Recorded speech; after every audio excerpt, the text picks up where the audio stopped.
आप पूजा भी करोगे तो भगवान आपके ऊपर प्रसन्न होने वाले नहीं। सुन रहे थे, प्यासे को पानी पिलाया नहीं, बात अमृत पिलाने से क्या फायदा। पर इसका बिल्कुल उल्टा हमारा समाज चलता है। इसका बिल्कुल उल्टा।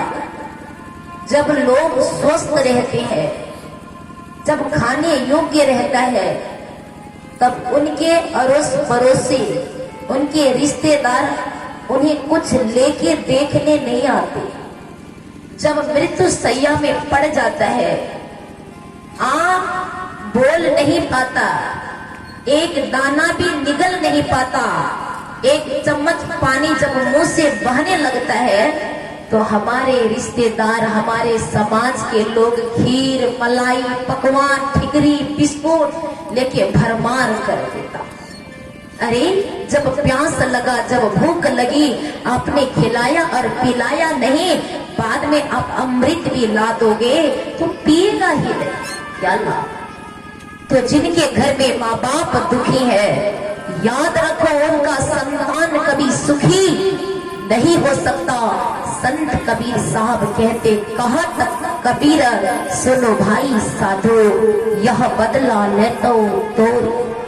आज आपके माता पिता को आपने दुखी किया है, तो कल भी आप माँ बाप बनोगे, आपके भी संतान होंगे, और आप अपने संतान से सुख पाने की जो सोच रखे हो वो भूल जाओ। यदि आज आप माँ बाप का सेवा करोगे, कल आपके संतान भी आपका सेवा करेंगे। पर नहीं, समाज में पशुता आ गई। आज देखिए, वृद्ध माँ बाप की हालत को देखेंगे तो आपको रोना आ जाएगा। आप लोग वृद्धाश्रम गए हैं? नहीं गए हैं? एक बार वृद्धाश्रमों में जाकर के देखिए। बड़े बड़े धनवान घर के, बड़े बड़े राजनेता के माता पिता कहाँ रहते हैं? वृद्धाश्रम में। बड़े बड़े राजनेता, छोटा राजनेता नहीं, बहुत भयंकर राजनेता, जो देश को चलाने वाले राजनेता, ऐसे राजनेताओं का माँ बाप को वृद्धाश्रम, इंजीनियर, डॉक्टर, पायलट, सुपरवाइजर, ऐसे ही नहीं, बड़े बड़े सर्विस करने वाले, बिजनेस करने वाले के माता पिता वृद्धाश्रम में। और उस वृद्ध माता पिता के जाको पूछो, आप देखेंगे उनकी आंसू आपसे सहन नहीं होगा। मैं एक वृद्धाश्रम में पहुंची, एक वृद्ध बाबा को मैंने देखा। मैंने पूछा कि आप तो बड़े वीआईपी घर के लगते हो, और इसी तरह यहाँ फुटबॉल क्यों खेलते हो? दो चार बूढ़े बाबा फुटबॉल खेल रहे थे, हॉट पैंट पहन करके। तो मैंने पूछा, तो उस ग्रुप में जितने भी वृद्ध था, कोई साधारण परिवार से नहीं था, बड़ा वीआईपी खानदान के लोग था। मैंने पूछा, आप बड़े खानदानी लगते हो बाबू, आप वृद्धाश्रम में क्यों रहते हो? रोना शुरू कर दिया। बोली, मेरे गांव में घर था, मैं गांव की जमीन को बेचा और काठमांडू शहर में मैंने जमीन खरीदा। और काठमांडू में मेरा एक एक बिल्डिंग नहीं, चार बिल्डिंग है, और एक मंजिला नहीं, पांच मंजिले। मेरा 2 बेटा है, दोनों इंजीनियर है, करोड़ों की संपत्ति है मेरी। मैंने पढ़ाया दोनों बेटा को, एक बेंगलोर में रहता है और एक काठमांडू में रहता है। मैंने पूछा, जब आपका बेटा दोनों इंजीनियर है तो आप वृद्धाश्रम में क्यों? बोले, क्या बताऊं बेटे, एक दिन जोर से खांसी हुई, घर में पुतौ थी, खांसी करते हुए मुंह से कफ निकल गया।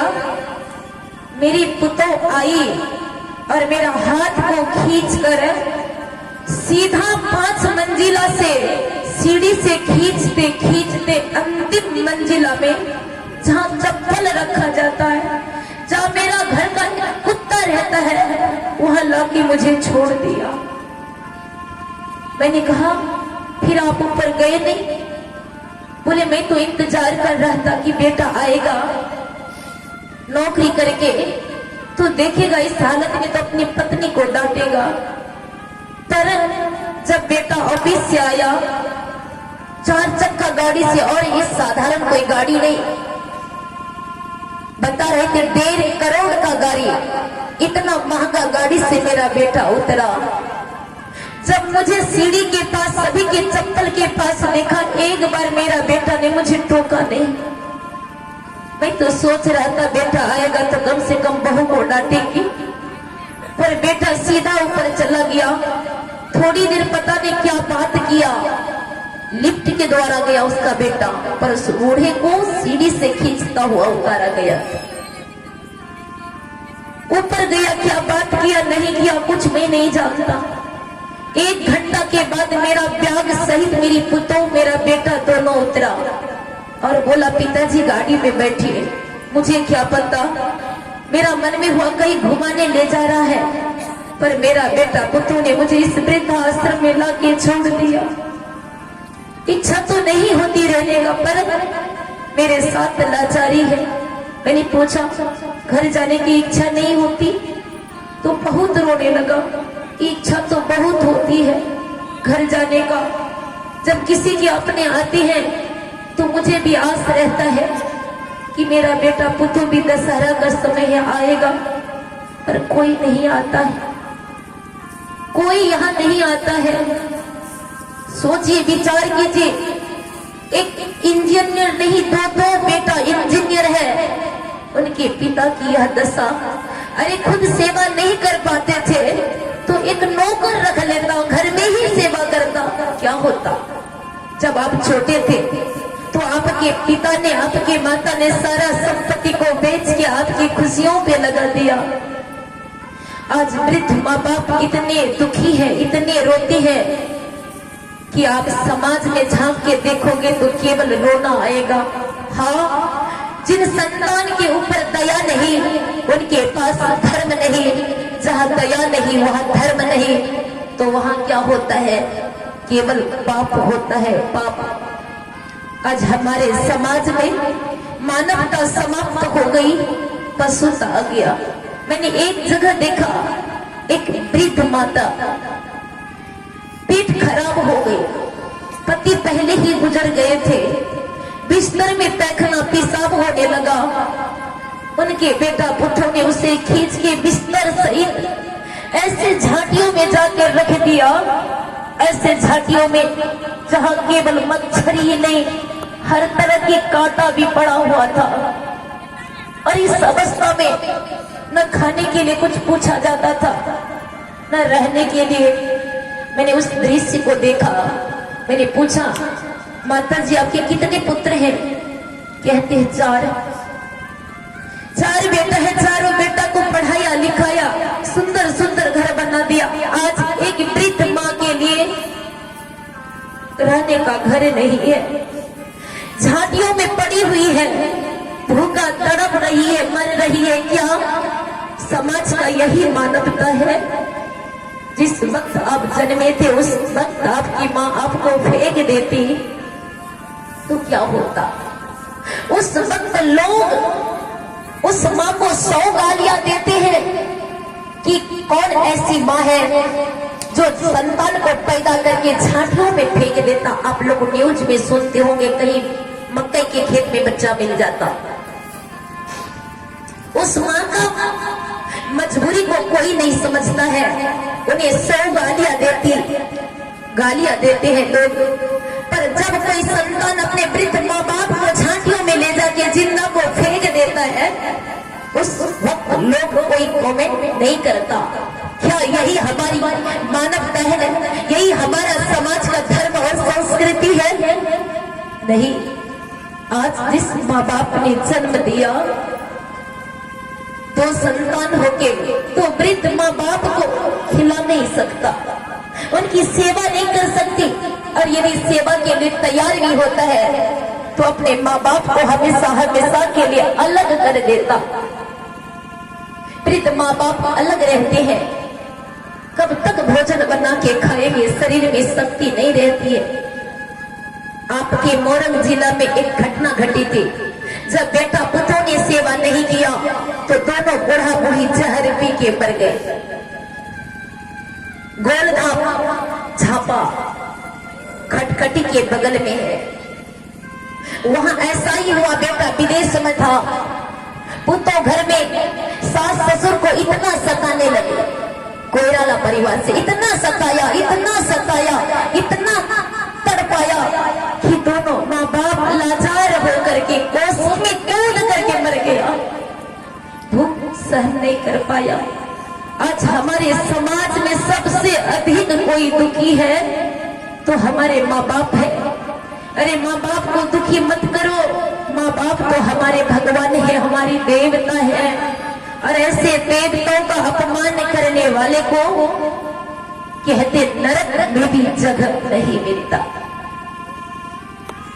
वृद्ध हो जाते हैं माँ बाप को अलग कर दिया जाता है, शरीर में शक्ति और सामर्थ्य नहीं रहता है, तो समाज के पंच भगवान को बुलाता है कि मेरा 2 संतान है, हम दोनों वृद्ध को अलग कर दिया, हमें खिलाते नहीं, शरीर में सामर्थ्य नहीं कि एक लोटा जल भी भर सको, तुम हमारे पंच भगवान हो, चलो हमारे घर और हमें फैसला कर दो कि कैसे हमारी गुजारा होगी। हमारे पंच भगवान आते जरूर है, पर आज हमारे पंच भगवान उल्लू में उड़ रहे हैं, उल्लू लक्ष्मी का वाहन है। हमारे समाज आज पैसों में उड़ रहे हैं, इसलिए उसे धर्म का जरा सा ख्याल नहीं, अधर्म का फैसला करके चला जाता है। कहता झगड़ा मत करो, अरे बड़े भाई हो तू बाप को ले ले, तू छोटा भाई है तू माँ को ले ले।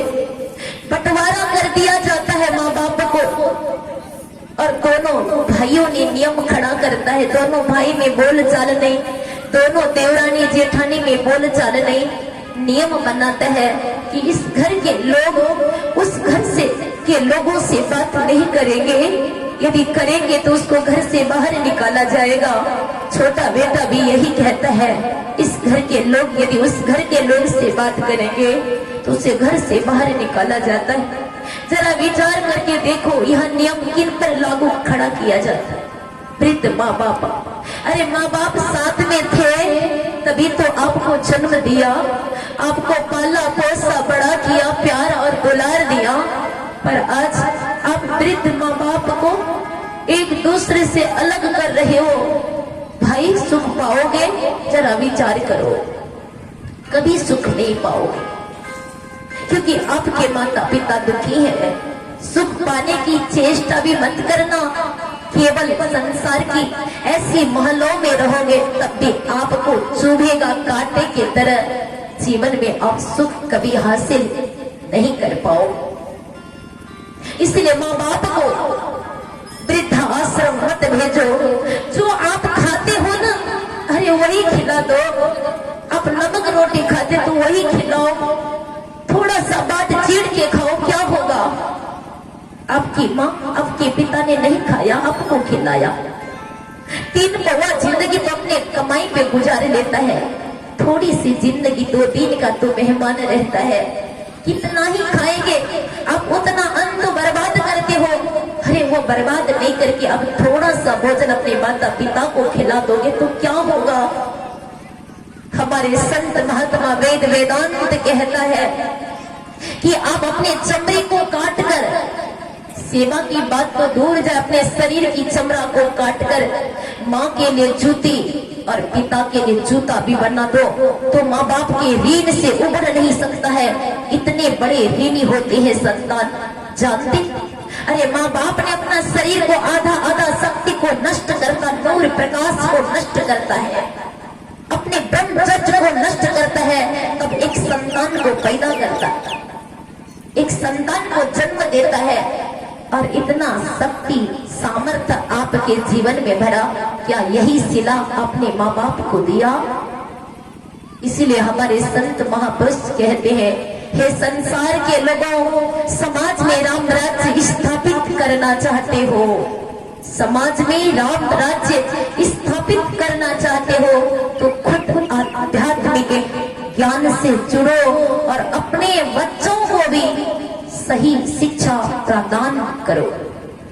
आज हमारे समाज में हमारे वैदिक सनातन के जो बच्चे हैं उन्हें ये नहीं पता कि हमारा राम हमारा कृष्ण का जन्म कहाँ हुआ।